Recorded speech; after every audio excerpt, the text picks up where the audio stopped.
Men always got to learn the hard way. It's like there's so much content out there about leaving these women alone. These people are not going to thank you for the good that you do, especially in a democratic shithole like New York City. And so, of course, some white guy ends up in the subway, sees a woman, a damsel in distress, pulls out his gun, and attempts to shoot a warning shot at a would-be mugger. The end result is that the woman looks at this gentleman after the reporting, talks about how fearful she was. Oh my God, the man fired a gun. I was so afraid. And this is actually the quote. This is woman threatened by homeless would-be mugger wishes hero vigilante gunman didn't fire his weapon. I was so terrified. And so just like the last white guy who thought he was, doing somebody a solid and then ended up getting arrested. You have to leave these women alone. They don't belong to you. And every time, especially as a white man, especially time a man tries to come to the salvation of a woman, this is how it ends up. Just like that gentleman who was helping a woman repair her tire. He was like helping her change her tire in the middle of the rain, and then come to find out that she ended up accusing him, of rape after he had helped her. And of course, it was proven to be false because the gentleman had recorded the situation. And so it's like you have to understand that at every point in time, these women don't belong to you. They're not our women. If you're white or Hispanic, black, etc., they're not your women. And every time the government needs to keep on showing you this, but men have to learn the hard way. And it's like the Apostle Paul said, going against the goads makes life hard. And so this gentleman was accused of being a vigilante. They were like, oh my God, he had a gun in the subway. Like, we can't tolerate this at all. Fare jumper trying to rob a woman right here last night. The vigilante jumping in, telling him to knock it off, and then firing off those warning shots. Police and the man who runs the subway system on the platform today, the same spot swarmed by cops last night in response to a shots fired call. Just a couple of shots, but more than enough to rattle commuters. It's terrifying, yeah. Pretty scary. I don't like to hear of a gun going off in a subway. Neither does the transit president. Let's unpack what is wrong with all of this. And he ended up getting arrested. Dragged him out in handcuffs, had a mask over his face and everything. Dragged him out. They had numerous officials talking about how this is not going to be tolerated. And that's what you got. That's what you got for your good deed for the day. You end up getting arrested.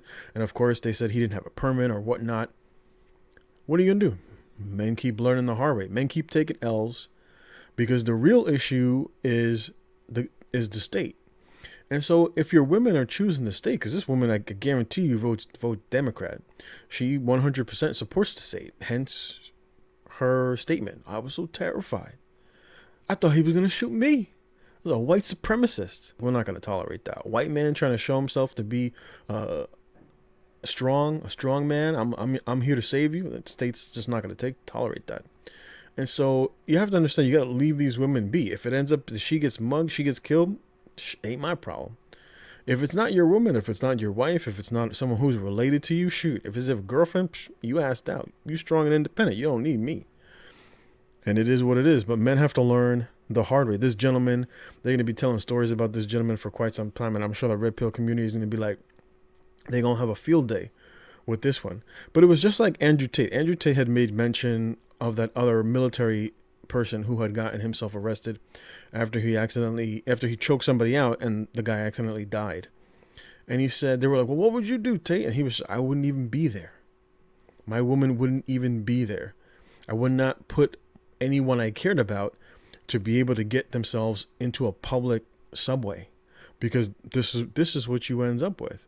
And so if that woman doesn't have anybody, if she's going along with the system, let the dead bury their dead. It is not our concern. I've said this numerous times for many people, that these women don't belong to you. Every time the state is going to slap you on the hand, it's not your problem. If she dies, oh, well, not my problem. That's the problem of the state. If someone calls out for help, it's not my problem. Go call the police officer. Go dial 911. It is not our problem to defend Western women, period, point blank. If she's not related to you, and even if she is, if she's a feminist, if she's a Democrat, if they're pro-socialism, I wash my hands. You've already abdicated said responsibility to the state. It don't matter if you're my blood. It don't matter if I know you. If you throw your lot in with these people, I wash my hands. I wipe my feet like Jesus, and I keep it moving. And this gentleman should have done exactly that. He was on his way home. He should have kept minding his business, turned to the side and said, hey, you better call 911 or call 911 for the woman, and keep it moving. It had nothing to do with you. And look what you done did. You thought you did a good thing? The state gonna hang this man and put this man and throw him in jail and throw away the key and not look back. And this dude's gonna be sitting in jail for who knows how long. Because you better believe that they're gonna come for him. What, you had a gun in NYC? You try to shoot in a New York City subway? They're gonna talk about white supremacy. They're gonna be like, oh my God, he could have killed someone. They're gonna tar and feather this gentleman, all because he wanted to play the hero. Learn from this gentleman's mistake. These women are not your women. They are not your problem. They don't want to be saved. Don't save her.